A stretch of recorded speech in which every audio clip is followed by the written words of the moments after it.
share. I hope everyone also remotely still sees the screen. Otherwise, just tell us. So the last thing that we ended with, and before we go on to giving you some tools that you can use for this like data exploration in the different groups, is that we were discussing how to actually optimize the resolving step, right? And I just told you that with like double shift or control F. Okay, need to hide this again.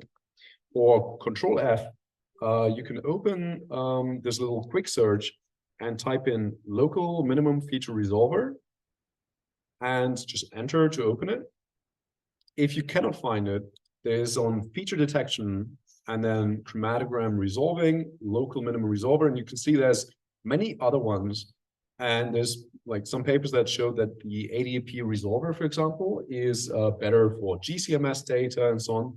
It's personally, I think it's harder to optimize, and it's like has many more parameters that like are hard to grasp. So we typically say start with the local minimum resolver.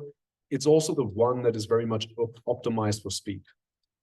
So if I click on show preview down here, and you can follow along if you still have it open, and then click on feature list. So local minimum feature resolver, show preview, and then feature list, we select something that has SM at the end, smooth.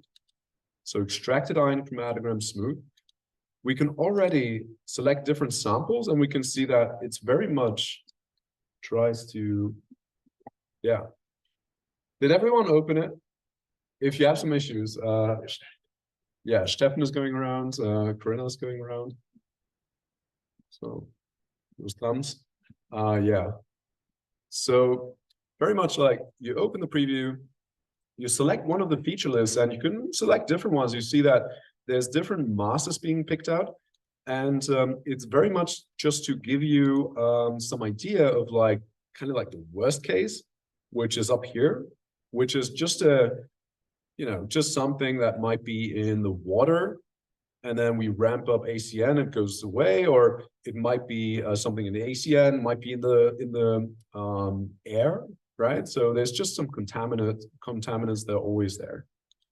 And now on the bottom, it tries to find some features that actually we want to kind of separate and still retain. So it tries to give you some good-looking features. Let me see which one I actually am gonna. I guess I'm gonna go for one of the blood samples. So yeah, and in here we're gonna perform some optimization steps. So in the beginning, it might be that all those settings are suboptimal, let's say, and I'm gonna worsen it. Oh yeah, worsen it a lot. So let's say, oh yeah, well that's already kind of bad. So you saw there's like number of little things here exploding. That was like all the features that is detecting from one chromatogram. And you can expect there to be thousands of chromatograms. And we want to split them into thousands of features, but very much depends on the complexity of your data set. And if we have something like here on the top, I would rather discard the whole thing and not find any features than having 100 bad features that are just going to clog up my analysis, because also the processing is going to take way longer. So to optimize this, there's a bunch of parameters, and we've seen that minimum ratio peak to top to edge was already improving it a little bit. And this is very much like how much of a difference should there be between the edges and the top. And of course, if we have something like a double peak, we're going to have like an edge that is shifted a bit more to the top, and then try to find one of those. But especially for those noisy features on the top here, it's going to be very important to just cut them out. And the best way to cut them out is actually there's like chromatographic threshold. And this is also one of the parameters that again looks at like how many real data points can we expect for an LCMS feature or LCMS extracted ion chromatogram. Yeah, like how many different peaks can there be separated in this range? We have 9 minutes now here. And within this 9 minutes, only like a very small portion of this might be actual data. So with 85%, we actually sort all the data points by intensity. We cut away the 85% like least intense. So it's a percentile intensity filter. There's kind of like 50% is going to be the median of the intensity in the chromatogram. Yeah. And so with this, it's usually good because it already cuts away so many of those features. Now, even if I say with 1 minimum top to edge, this is like no filter basically. It still doesn't detect so many features like before. Yeah, so this filter actually does something. And really, if we say one feature had like 5 to 6 data points, there is not so many data points that we expect to be real chemical data. Then this one was at 0.045. Minimum relative height, I would not set personally because I rather want some absolute height. So the relative height in the chromatogram would be there's a very high signal, and then there's a second peak. And when we set it to like 1% minimum relative height, it would just cut out some very proper normal features that like otherwise would be detected. And so I'd rather set something absolute here and just leave this to 0. We had this one to 1E5. So of course we can also set it there. And we had the minimum ratio top to edge was somewhere around 2. Of course, we could go back to the batch mode. Yeah, so I can go into the batch mode here. So just on the menu here, project, batch mode, and we have the same step here, local minimum feature resolver. We double click, and in there you can see it's very much what I said. It's like 85, and here's 2. And the same thing is what I'm setting here right now. Yeah, so if you set the same parameters, it should be like kind of the same here. So 2 top to edge. And now how do we usually optimize this? So again, like on the top, we already have some noisy feature. And on the bottom, it's usually good to just go through your feature list maybe and even find a peak that has this like double peak. Yeah, so like not a perfectly separated feature, but we can also sort, for example, by area, maybe. Takes a bit of time, and it's actually hidden. No, here. And then we take the second drop down, and now we have to go all the way to the bottom because it's sorted in this way. And we see there's a lot of trash actually coming down. Let me see. Just have to try out some, so we can also click on this. If the screen is larger, it's also a bit easier because then we can just drop it down and we can just go through with arrows. And here we have a like perfect example. It's very intense peak, right? So it's maybe not the most representative, but at least we got something that is not very much like baseline separated. So we want to find something like on the top and on the bottom.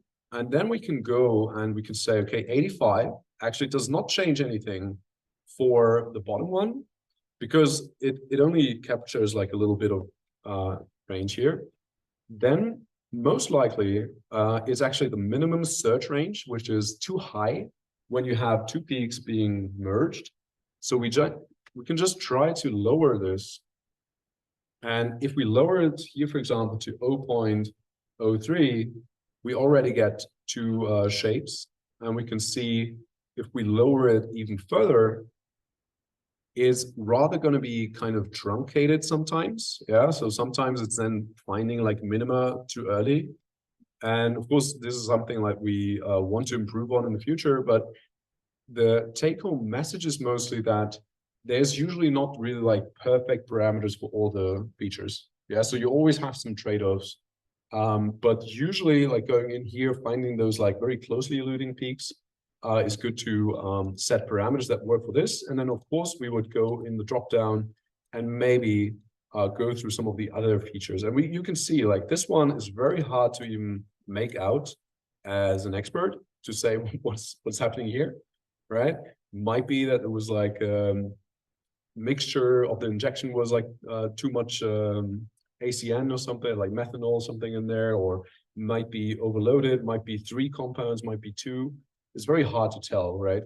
But at least it's good to just look at a few different examples and then see what happens to them if we change those parameters.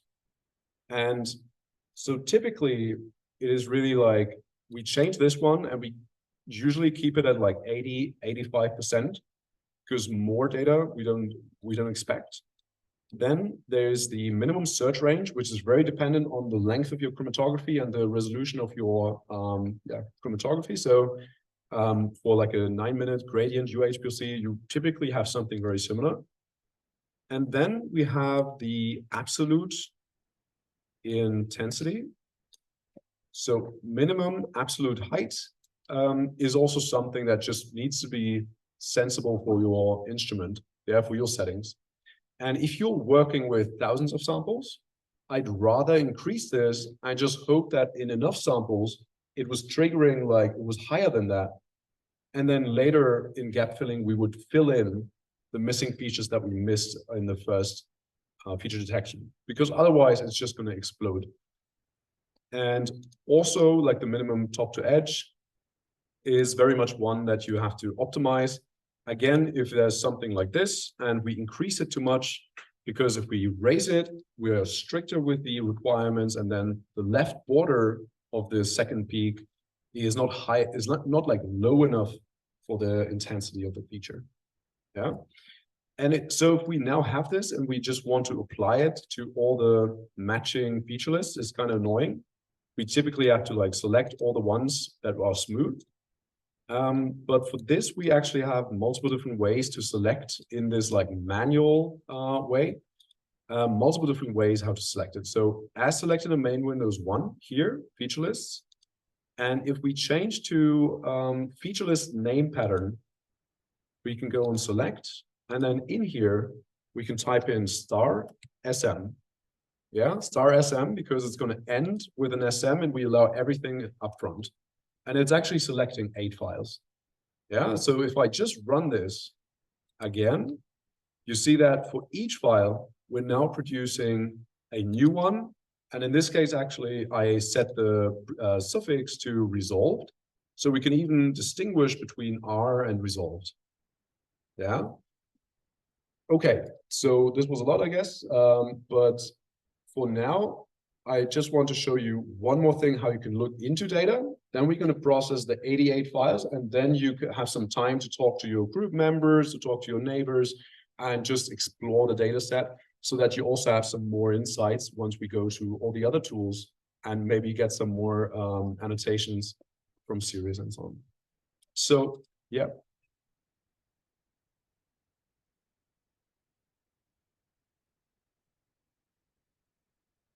Yeah. So yeah, like the selection is quite important, and it's like in all those modules. So if I open any of those modules, most of the time they have raw data files or feature lists on the top as a parameter. I can here drop down and then say feature list name pattern, and then click on select. And then I can put something like *SM. Yeah. So in this way, you could even you can also use that in a batch mode. And in the batch mode, it would actually then, you could set up like different thresholds, and you could even splice it open into like 2 different processing steps, like low filtering and high filtering, let's say, right? And you could process it twice. And then you just do * as a wildcard, so you allow everything, and then SM. And maybe also here, like in batch mode, there's usually sometimes when you rerun things and you only want to run a few steps, there's sometimes this, like your feature list is always set in the batch mode usually to those created by previous step. Yeah, so it usually wants you to kind of run it in a sequence and then just pipes in the results from one step into the next step. And so then you also have to change this here, or you just rerun it from the start. Okay, so one thing that we wanted to show you now for the exploration part, we open the feature table and you can follow along. Open the feature table, and then in here, I'm going to look for annotated features again, because we want to first start from here. I can right-click here. So I did scroll over to spectrum matches. If they're missing, just toggle the library matches here. And then I right-click and go on Show Feature Overview Network. Yeah, so right-click on one of those rows. It's definitely going to be interesting if it has an annotation, but you can also do it on any feature, actually. And then Show Feature Overview Network. And it's going to open a new dialog.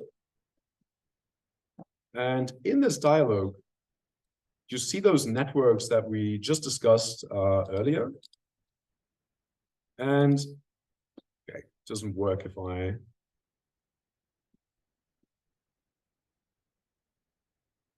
Yeah, so we double click on any of the feature lists to open it, right? So the aligned feature list, so the topmost feature list and aligned, so here. So aligned feature list, and then the topmost feature list, we double click, open this. I did sort by spectrum matches because then I at least know that something is known. Yeah, so I sorted twice, so click once and twice. And then if I right click, show, and feature overview network. And from here,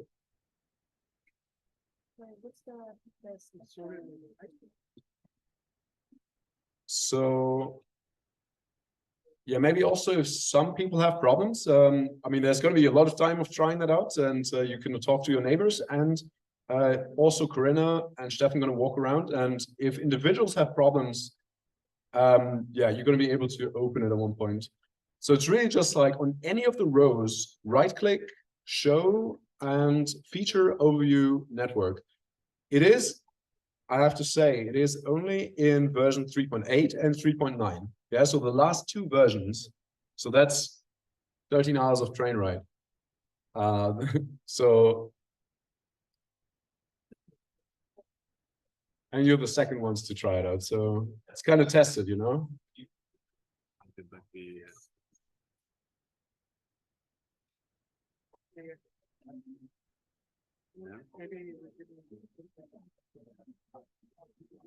Who was not able to open this?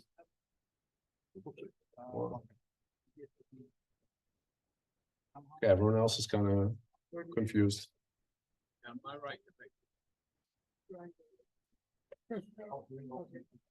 Did you, oh yeah, sometimes. So sometimes definitely like the feature list, sometimes when you sort it and do some things, sometimes it's good to just close the feature list. So you just X on the feature list and you just reopen it. Yeah, you just double click on the aligned feature list again, you reopen it. Sometimes it does things, you know. But yeah, and maybe also for Mac, I mean, maybe like control click for right click, but I don't know. Closing it. Okay, closing and opening actually saved the day for some people at least. And I only want to highlight like some features that you can use here and that you can also use to understand, first of all, like molecular networking as the concept for tomorrow, but then also kind of explore the data set already.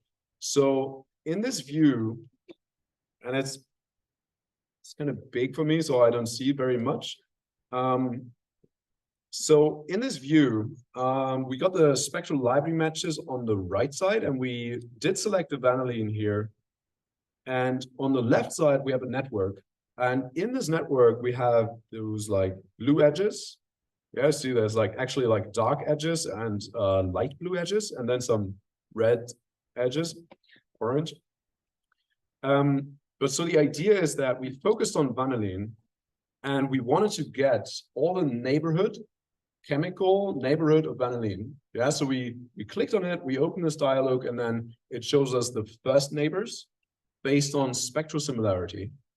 So I can drag it out, and you see there's some dark edges, it's the first neighbors, and then there's some light blue edges, and it's the second neighbors. Yeah, so it's kind of this like two-step like modification, single modification. And now if I want to see, first of all, annotations, it's very easy. I can just click on the different nodes, and there's some annotated nodes here. So I just click on them and directly get the library match on the right side with the cosine similarity, with explained library intensity, which is just like how much of the signals in the bottom, so of the reference spectrum, were actually matched to something in my spectrum. And if I now just want to compare something, so let's say there was vanillin, and there's this little node down here, I'm gonna click on vanillin, hold shift, and click on the other node, and switch over to the similarity tab. Yeah, so you can all like switch over to the similarity tab, and you can select any two nodes. It doesn't have to be the same. So you just select vanillin or something, and then with shift, you click on the second node, and you can see that now we have two spectra on the top and bottom. And we see that some signals are matched in orange. That means the neutral loss was the same. Yeah, so the difference of the precursor precursor MZs is taken into account. But also if we zoom in, we can see that some of the signals are also like directly matched. Yeah, so like 93 point something was like a direct match, and there was another signal in one of the spectra that had no match. Yeah, but the orange ones, you know, they kind of look shifted, and it's hard to make out if they're really matching something. But you can switch over, like in similarity tab, you can switch over to the neutral loss tab, and then you suddenly see like, okay, neutral loss of the precursor signals is of course 0, right? So the precursors are basically flipped as the 0 is the reference point. Spectra are being flipped on them, and then we have the neutral losses of 27.9 and 42, and we can see that those are now directly matched. Yeah, so the neutral losses are the same, and it's here those like orange signals that are just being flipped. Yeah, if we switch between those two. And so you can go through these tabs and look at the similarity between different features. We can also look at similarity between different annotated compounds and so on. And we can also look at the annotations themselves. And we can also look at all the MS2 spectra. Yeah, so if I click on all MS2, and I, for example, select vanillin, I see vanillin. If I then hold shift and I just select more nodes, so I just really just select multiple nodes here, we can really see that there's a lot of different spectra being added, and all of those are MS2 spectra here. On the top is like a pseudo MS1 spectrum, so we just get like all the, I think we get like all the MS1 signals. Okay, I don't know the top, I actually don't want that here. But all the ones with an orange signal is an MS2, and the orange is actually the precursor signal.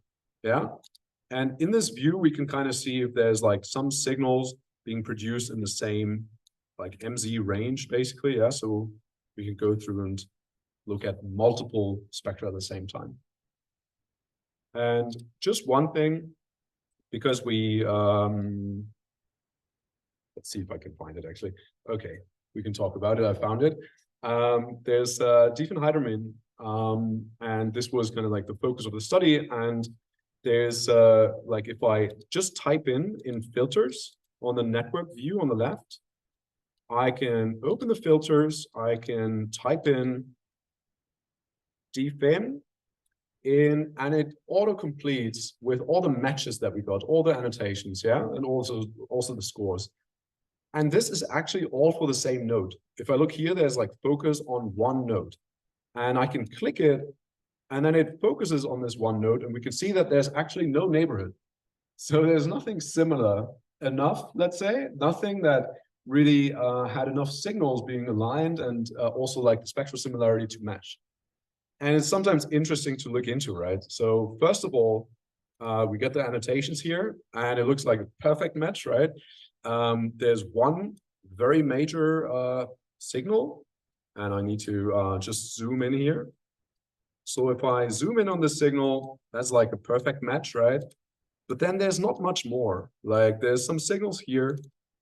And if I zoom in, we can also see that at least like the relative intensity between those signals are very similar. And also if I had enough screen space here with a zoomed in one, I would see that maybe even like the fragmentation energy that they use on this thermo-Q executive is pretty much the same that we also used. Yeah, it's like it's actually a perfect match. So maybe it's actually the spectrum that was supplied even. But yeah, so basically, yeah, that's also one thing to ask, right? But so basically we see that for some compounds, for some compound classes, the spectrum might just be very simple, right? We got a neutral loss here, and if something changes on the structure that was split off, it's very likely not going to change the spectrum a lot. Yeah. And so once you set out to analyze all your samples, you can just use that and type in some compounds here, search them up, and then if you click on focus, sometimes you have to click twice. It's going to show you, pull out the whole network, and also you can, in the visuals, just change a few things and kind of look at different things. So if we go to visuals, there's like node labels, for example. Maybe we're interested in the retention time, so I can just change over to retention time. We also see that the color by default is also retention time. So everything that is very dark is very late in the chromatogram. Everything that is lighter is very early. And the intensity and so on is scaling the nodes. So yeah. So, and in this idea, like in this view, you can very much just go through and just like quickly visualize data. And one more thing, you can also click on a node. So we already did this like focus on one node. We could also just select, actually, yeah, we could select a few nodes here. So let's say we select 1 and 2 nodes and we click on focus. It's really pulling out the neighbors from both of these nodes. Yeah, so now we have a network where 2 nodes are the center and everything else is then like 1 connection and 2 connections away from that. And you can set up the number of connections here. And very much later also with GPS, we're going to see that like the networks are way more complex than this. So this is really just a zoomed in view into the networks. Yeah, so you really just have the neighborhood and you don't necessarily see the whole network like in Cytoscape and GPS, where you might be seeing something more like this. And this is without filtering applied. So the networks look very, very like messy somehow, right? But yeah, like this is, in my view, more like the relationship within your data set that many things are similar to many things. Okay, and again, there's like the cosine similarity threshold that we used was 0.7, so 0.7. And if you decrease that further, it's going to be clustering even more, but you could also increase it more, and we try to make it easy to apply. Okay, so with this, we're going to run the batch now on all files, and then we can just leave you up to processing. You can ask us some questions, and everyone can also just work in like with their neighbors and groups, and we're also going to be walking around. So please follow along. For this, we at best just close the project, or close MZmine and just restart MZmine. Doesn't matter. We can close the project so that we just clear up everything in the feature list and MS data files. Also, maybe close all the tabs that you have. And then in the processing wizard again, we can now say that in subfolder. So we open the processing wizard, and first of course, you hopefully saved all the presets. And I did send like a slide deck on the shared slides. There's a slide deck with all the parameters that we set. So you can also go from there, or I can come around and yeah, can help you set it up again. So I load the preset. So I go on local presets and I have the summer school here. I load it. I now have to define all the files, and the easiest way is usually in subfolders. So I check mark the in subfolders, and then all MZml files. If I do this and I select my summer school folder with all the files in there, it's going to pull out all the files. Make sure that you're not selecting like a folder where you have like all 3 data sets, like group 1, group 2 examples. Yeah, is also okay, but that would be a bit too much. Like you can just run on your groups folder. And then for UHPLC, we also set that proximate feature for width half maximum. We could optimize, and we did change it to 0.03. And also the RT tolerance was 0.4, right? So we're going to change it to 0.1, which is still kind of like giving us some space for like shifts in the retention time in the 88 samples. But then it's not too strict and not too open. Okay, so UHPLC, 0.03, and this. And then Orbitrap should be all the same. We didn't change anything. So it's like MS2, we did put to 2, and then here's like 1E5. And filters is now the thing that we're going to change. So we optimize our batch. We're like kind of happy with it now, for now at least. I can tell you you're going to do that many times and you rerun and rerun. But, you know, we're going to change this original feature list now to remove, because now we want to run it on a larger batch.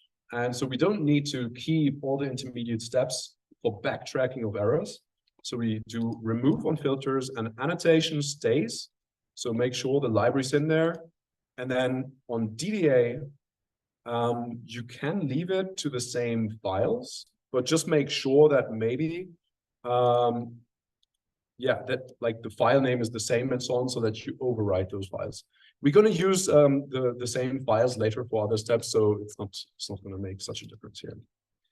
And then we can save again the presets, and it should still have our old name.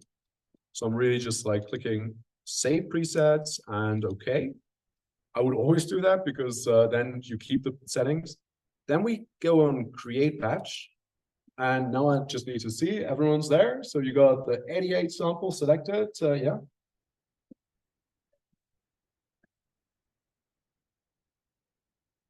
Yeah, I can show them really fast. UHPLC was 0.4 minutes to 9 minutes. And again, like we have some files prepared for you. So we're gonna like later work with other files. It's not gonna make a huge difference now what you really do. You cannot break it. And then there's minimum consecutive scans 5 and 0.03. This is what we changed. And sample to sample 0.1. And with the Orbitrap, we didn't really change much. It was 1E5 as the feature height. And then for MS2 MSN was 2, a factor of 2, because the spectra are already kind of clean.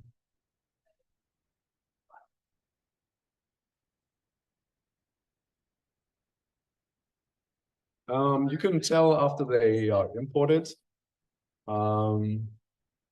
During import you can tell. Yeah, I can show you.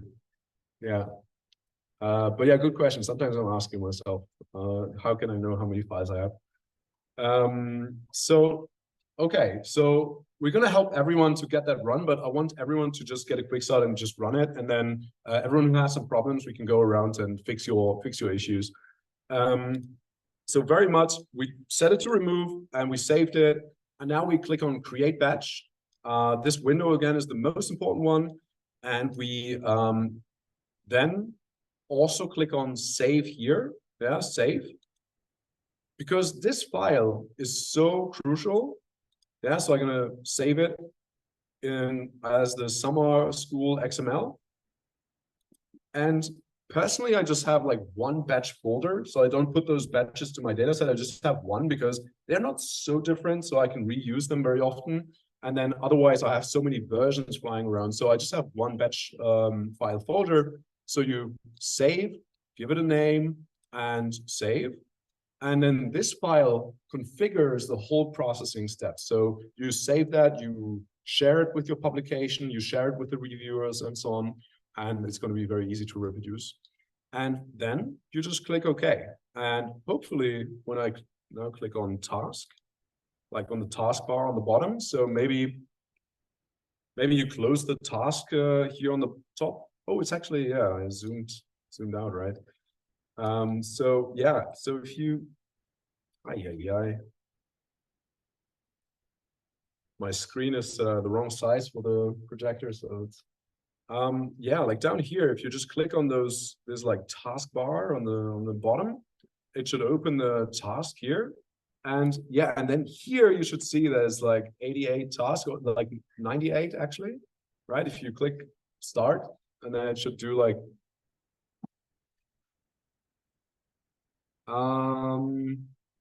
89, I think, right? Yeah, that's what I wanted to say. Yeah, 89 tasks. And you can also see it's like importing all the files. The spectral library was already imported, so if you didn't close MZmine in between, it should just do all the processing. It's a lot of data to parse and to import, but we handle it in a way that we, yeah, like offload stuff to temporary files. And as long as you have enough like fast SSD storage or something, it goes very fast. You should not care about it. And so you see, it already takes a bit longer, right? Like before, it was maybe, at least on my laptop, was like a minute maybe to run like on 8 files. Now we're already detecting chromatograms. We can see here that now it's detecting chromatograms, and once it's going to smoothing, it's actually going to erase all the other feature lists, and it's going to produce new ones.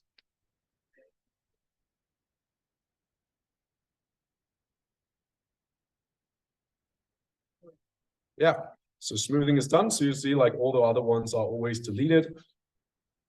And some questions that always come up is like, MZmine eats so much memory. So maybe some of you ran into some memory issues in the past with MZmine. So there's like 2 things to it. Like, of course, especially in the alignment of samples, that's a very like memory hungry step, especially because there's a lot of features and a lot of samples that you want to align your features in.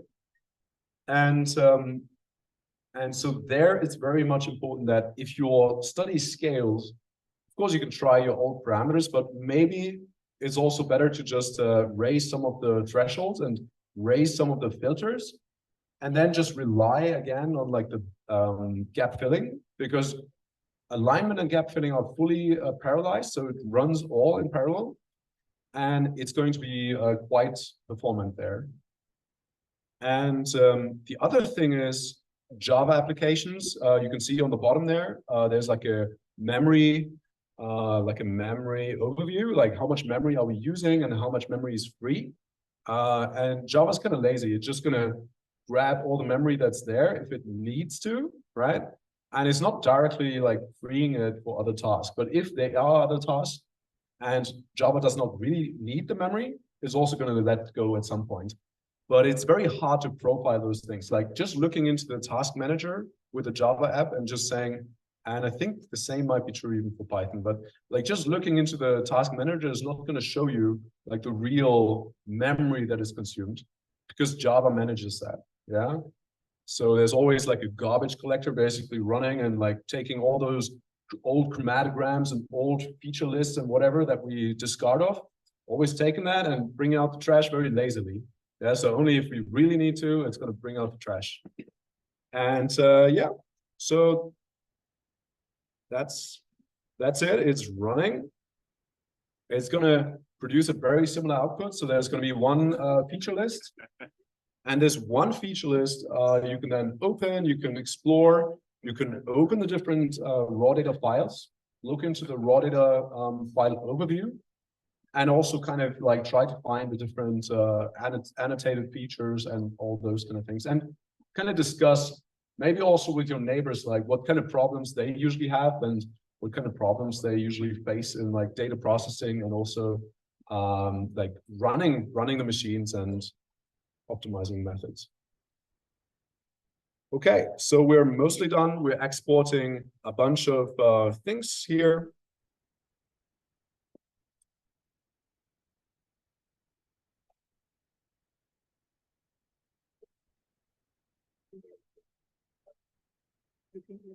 And maybe just one more thing, because many people also want to use some of the figures for publications. They want to create reports and so on, right?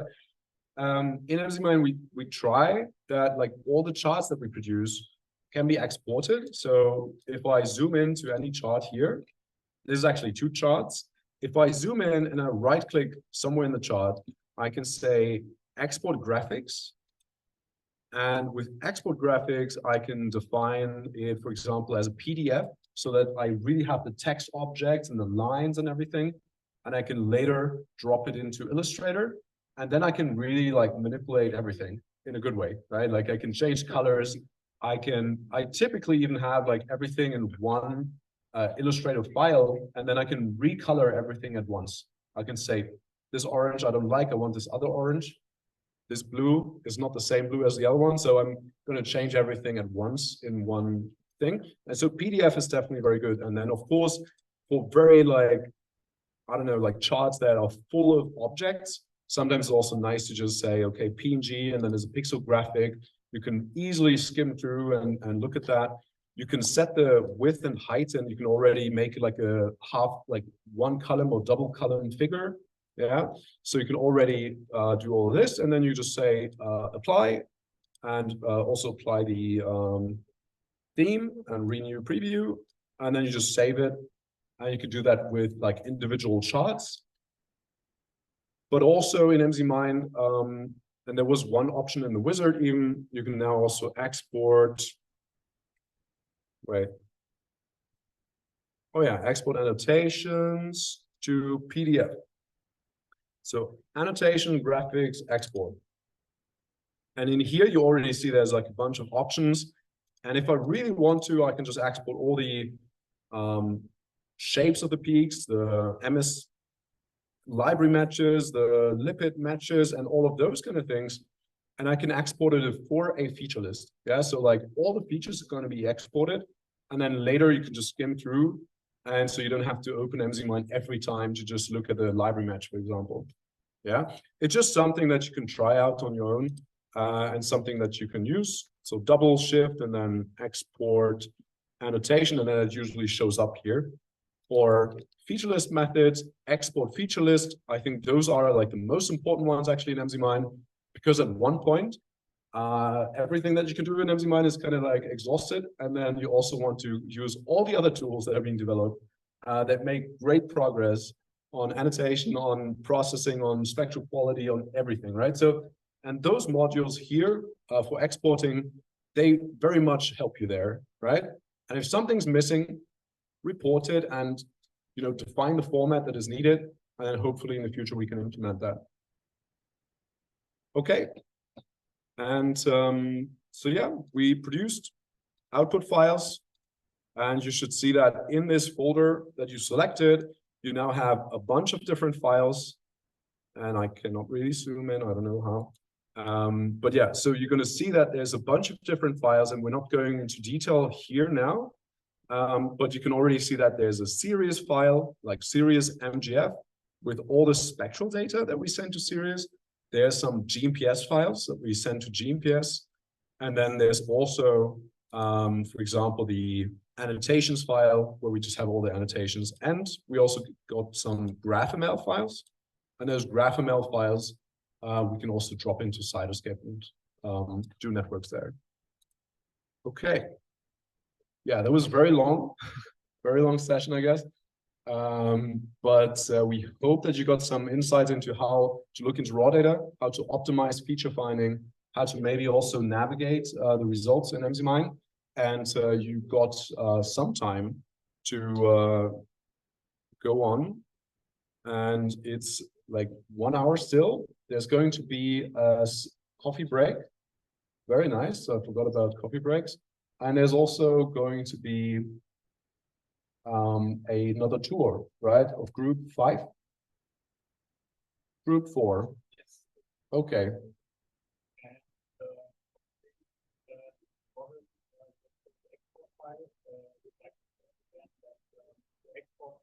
That we will work with tomorrow They are uploaded for every group on the GitHub repository. We'll send out mail later on as well for everybody. Download these files. They are labeled with the group number, and yeah, so we are all on the same page, and the other workshops can continue as planned. Yeah, so very much what Stefan said, also for the online participants that might have not heard it. So on the GitHub page, there's already some section on MZmine, and it's very important, there's even bold here, important notice, that we do need to download the output files if you really use the same files and really use the same parameters that we did, but we don't even know, that you should have reproduced the same output files. But again, it's just easier to download those files, and you can just go here and download all those files, and then you can use them for the next sessions for the next days. Yeah, so that everyone's on the same page. And yeah, so I guess there's a break. Yeah, say that.